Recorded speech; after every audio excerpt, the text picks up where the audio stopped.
You ask Tiger to solve. This deals with linear equations with one unknown. The final result is x equals -27. Let's solve it step by step.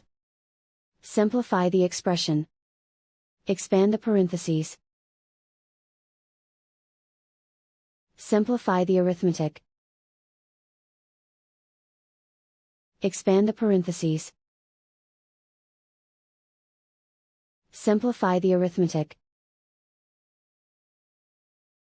Group like terms. Multiply the coefficients. Group like terms. Simplify the arithmetic. Combine like terms.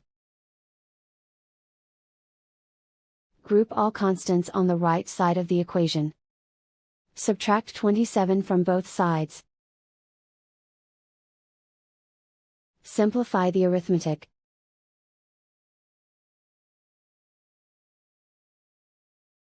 And so the final result is x equals -27.